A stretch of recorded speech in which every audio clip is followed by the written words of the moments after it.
Hey there, I'm Akanksha Swaroop. Now, China's 20th National Congress has kicked off amid a painful economic slump, tensions with Washington and its Asian neighbors. These over trade, technology, and even security. But surprisingly, none of that featured in Chinese President Xi Jinping's speech at the 20th National Congress. Rather, it was high on party rhetoric but short on solutions. That Xi Jinping has been facing stiff opposition for his zero COVID policy is an open secret. Xi's administration has been draconian about clamping down on these protests. It's not surprising that many in China were expecting their president to announce easing of COVID measures. But going by Xi's speech, the lockdowns, the mass testing, the quarantine, and the travel restrictions are all here to stay. In fact, China's president, in his speech, justified the zero COVID policy.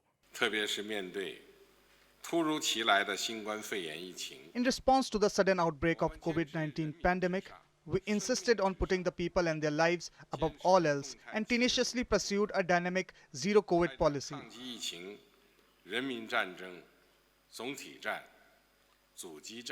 We launched an all-out people's war to fight against the pandemic and protect the people's health and safety to the greatest extent possible.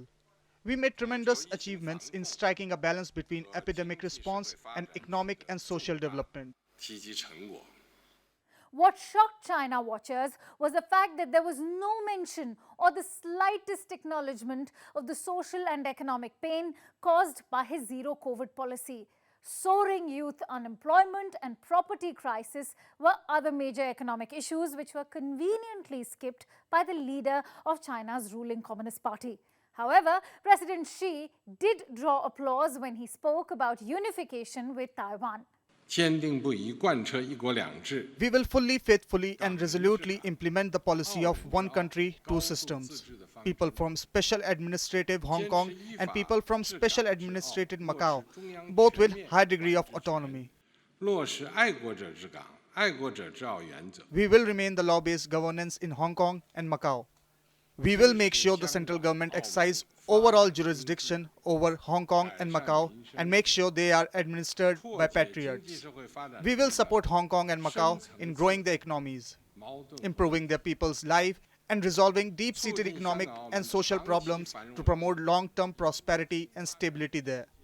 And not just that, the Chinese president justified China's policy of one country, two systems, this with regards to Hong Kong.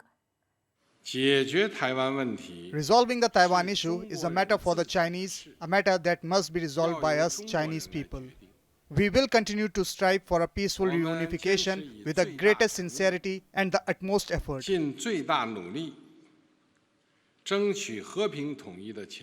But we will never promise to renounce the use of force, and we reserve the option of taking all measures necessary.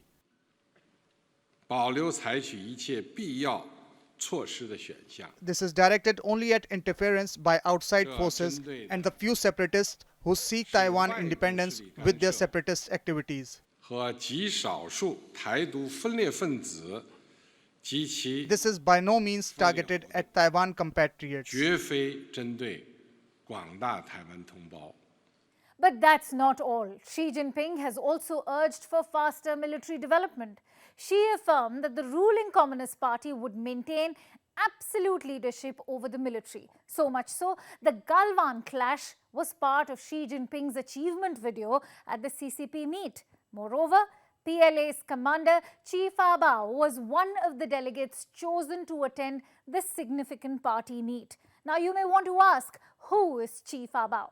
Fa-bao is the Chinese military commander who was injured in the Galwan clash. The commander was honored as President Xi boasted about China's development in leaps and bounds under his guidance. Perhaps an attempt to whitewash the economic uncertainty swirling around the dragon. One that's apparent by China's delay in release of its economic growth figures.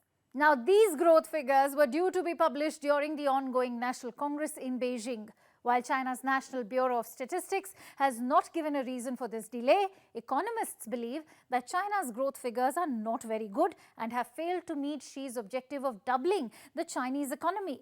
This, as China has already indicated earlier that it may miss its annual economic growth target of 5.5%.